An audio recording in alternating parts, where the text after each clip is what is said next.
अस्सलाम वालेकुम dear students, so we are back with another video. और आज हम लोग जो है स्टडी करेंगे टाइप्स ऑफ सेल के बारे में। सेल के टाइप्स जो हैं वो बहुत ज़्यादा होती हैं, लेकिन उसमें से जो हैं हम कुछ जो मखसूस किस्म की हैं जो बहुत ज़्यादा इम्पोर्टेंट है वो स्टडी करेंगे। सो फर्स्ट सबसे पहले हम लोग ये जानेंगे कि स्पेशलाइज्ड सेल होते क्या हैं। ठीक है, before we get on to the types of cells we are going to know that specialised cells क्या होते हैं। तो भाई स्पेशलाइज्ड सेल्स जो होते हैं वो ऐसे सेल्स होते हैं जिनको एक सर्टेन रोल दिया जाता है, और उनका आपकी बॉडी में सिर्फ फंक्शन होता है कि वो वही सर्टेन रोल जो है उसके ऊपर वो काम करेंगे। इसके अलावा वो कोई और काम नहीं करते हैं। उनका जो एक सर्टेन डिज़ाइन रोल होता है वो वही करते हैं। ठीक है, सेल्स के स्पेसिफिक कंपोनेंट्स होते हैं, और उनका जो है काम जिस तरह का वो रोल परफॉर्म कर रहे होते हैं उससे रिलेटेड उनके स्पेसिफिक कंपोनेंट्स होती हैं, और उसी से रिलेटेड उनका जो स्ट्रक्चर होता है वो भी स्पेसिफिक होता है ताकि वो अपना काम अच्छे से अंजाम दे सकें। सो सबसे पहले हम लोग स्टडी करेंगे रेड ब्लड सेल के बारे में। रेड ब्लड सेल क्या होते हैं? They are found in the blood, blood के अंदर पाए जाते हैं। उनके अंदर जो होता है हेमोग्लोबिन होता है, जो कि आगे ऑक्सीजन के साथ कंबाइन करता है। उनका जो है सरफेस एरिया लार्ज होता है ताकि ऑक्सीजन जो है उनके अंदर से आसानी से पास कर सके। ठीक है, अब उसका ये रोल उसने ये क्यों अडॉप्ट किया है? बिकॉज उसका जो है डिस्क का जो शेप होता है वो इस तरह का होता है कि उसका सरफेस एरिया जो है वो ज़्यादा हो ताकि और ऑक्सीजन जो है लंग्स आपके एब्जॉर्ब कर सकें। जैसे कि आपको राइट साइड पे जो पिक्चर है उससे पता चल रहा होगा कि उसकी क्या है, डिस्क शेप है। और डिस्क शेप जो है उसका सरफेस एरिया जो है ज़्यादा कर देती है, जिससे जो है ऑक्सीजन आराम से आपके लंग्स के अंदर एब्जॉर्ब हो सकती है। ठीक है, उसके अंदर न्यूक्लियस नहीं होता है, जिससे क्या होता है कि उसको और भी ज़्यादा स्पेस मिल जाती है, जिसकी वजह से ऑक्सीजन वो कैरी कर सकता है। ठीक है, तो अब रेड ब्लड सेल का क्या काम है? रेड ब्लड सेल का काम ये है कि वो ऑक्सीजन को आपके लंग्स से different parts of the body तक पहुंचाता है। ठीक है, ट्रांसपोर्ट करने का काम होता है। नेक्स्ट हमारे पास है नर्व सेल्स। नर्व सेल्स क्या होते हैं? नर्व सेल्स जो होते हैं थिन होते हैं, वेरी लॉन्ग होते हैं।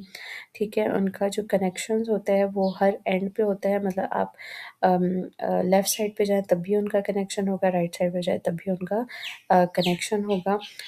उनके जो वो मैसेजेस एक जगह से दूसरी जगह लेके जाते हैं, वो इलेक्ट्रिकल सिग्नल्स की फॉर्म में लेके जाते हैं। ठीक है, अब इनका फंक्शन क्या होता है?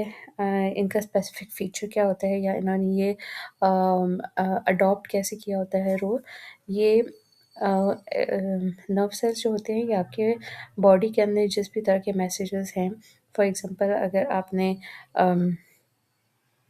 किसी गर्म चीज़ को आप टच करने जा रहे हैं तो आपकी बॉडी जो है फ़ौरन ये मैसेज आपके ब्रेन जो आपका ऑर्गन है, मसल ऑर्गन जिससे आप किसी चीज़ को टच करने जा रहे हैं, चाहे वो हाथ है, चाहे आपकी आर्म है, ठीक है? जहाँ से भी आप किसी भी चीज़ को टच करने की कोशिश कर रहे हैं, तो वो मैसेज जो है वो आपकी बॉडी तक, आपकी आँखें क्योंकि देख रही हैं, तो ये मैसेज आपकी ब्रेन तक पहुँचाया जाता है कि आग जो है या ये चीज़ जो है ये गरम है, तो इसको टच ना करें, अपना हाथ जो है पीछे कर लें।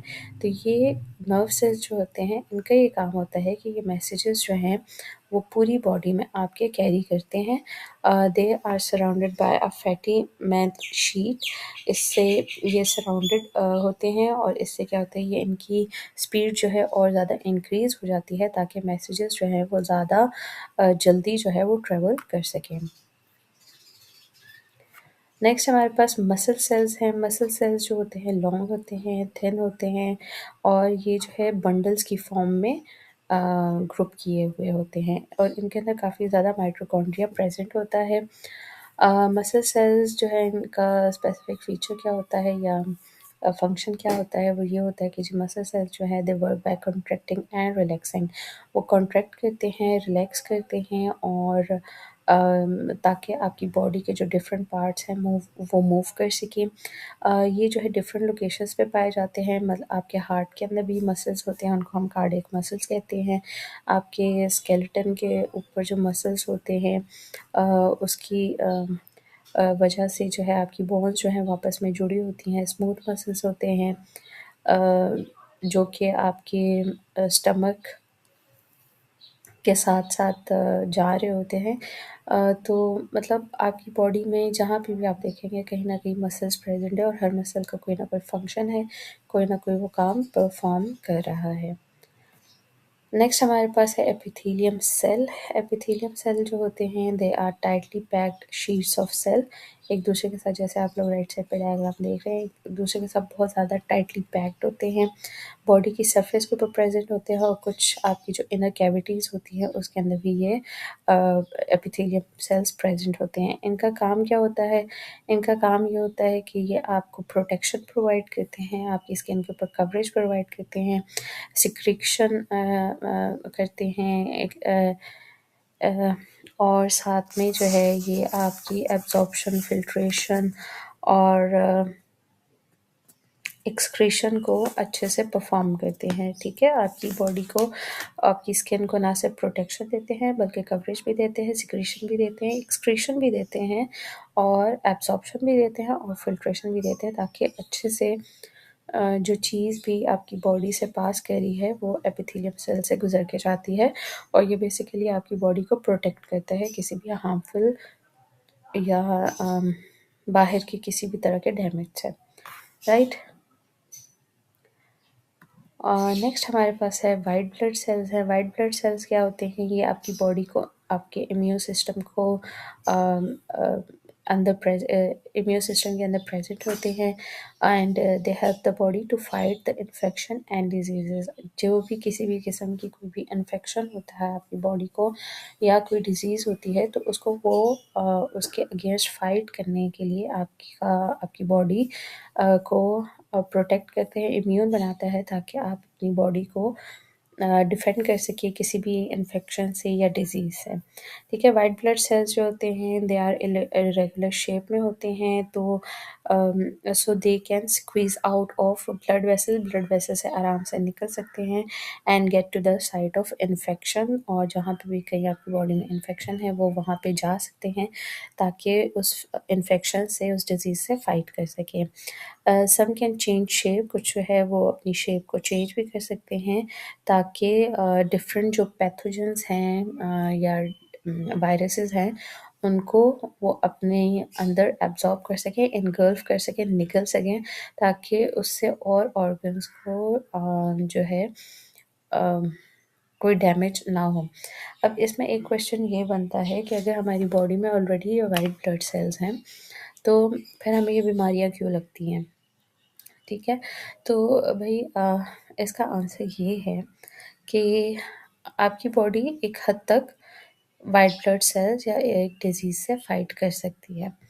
लेकिन अगर आपकी बॉडी किसी एक स्पेसिफ़िक डिज़ीज़ से लड़ने के लिए इम्यून नहीं है, तो वो बीमारी आपको लगेगी, ठीक है? और उसके बाद ये जो वाइट ब्लड सेल्स हैं, ये उस बीमारी को एक तरह से उसके ऊपर रिसर्च करेंगे, देखेंगे हाँ जी, इस बीमारी के अंदर क्या चीज़ है, ठीक है? सारी उसके ऊपर रिसर्च करके फिर उसके अगेंस्ट वो एंटीबॉडीज़ आपकी बॉडी में बनाएगी, ताकि वो बीमारी जब ख़त्म होती है तो उसके बाद वो बीमारी उस तरह की आपको दोबारा ना लगे। ठीक है? तो हर दफ़ा वायरस या बैक्टीरिया जो भी आपकी बॉडी के अंदर जाएगा और आप बीमार होंगे, तो उससे लड़ने के लिए ये वाइट ब्लड सेल्स आपकी बॉडी में एंटीबॉडीज़ प्रोड्यूस करते जाएँगे और उस तरह की वो जो बीमारी है वो आपको दोबारा नहीं होगी, और अगर वो दोबारा बीमारी हो जाती है तो इट मीन्स उस टाइम का जो उसका वायरस होगा वो थोड़ा डिफरेंट हो जाएगा। राइट? तो वो वायरस से लड़ने के लिए आपकी बॉडी को एंटीबॉडीज़ बनानी होती हैं, और हर दफ़ा जो वायरस होता है आपकी बॉडी में वो कोई अलग तरह का वायरस आता है जिससे आपको वो बीमारी जो है दोबारा लग जाती है। So this was all for today, and if you like the video, do like it, share it, and do subscribe my channel.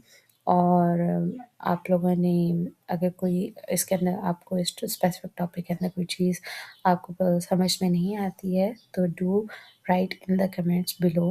कोई आपका सजेशन हो तो वो भी बताइएगा ताकि हम उस स्पेसिफिक टॉपिक के ऊपर वीडियो बना सकें। And I will try my best कि आपको जो है दोबारा वो टॉपिक जो है अच्छे से मैं समझा सकूँ, या जो टॉपिक आप लोग सजेस्ट करेंगे उसको मैं आप लोगों को समझा सकूँ ताकि आपके लिए टॉपिक को लर्न करना इजी हो जाए, उसका कॉन्सेप्ट आप लोगों को लर्न करना इजी हो जाए। और आप पेपर्स में तो चलें आप लोगों को लिखना होता है ये सारी चीज़ें, बट आई डू वांट कि जब आप लोग अपनी रियल लाइफ में जाते हैं और ये चीज़ें आप लोगों के सामने आती हैं तो आप लोगों को उसके बारे में आइडिया होगा कि मैम की वीडियो देखी थी या मैम की वीडियो सुनी थी तो ये उससे रिलेटेड है, और वो चीज़ आप अपने नेचर में कहीं ना कहीं ज़रूर देखेंगे जिससे आपको उस चीज़ को समझने में ईजी हो जाएगा, right. So that's all for today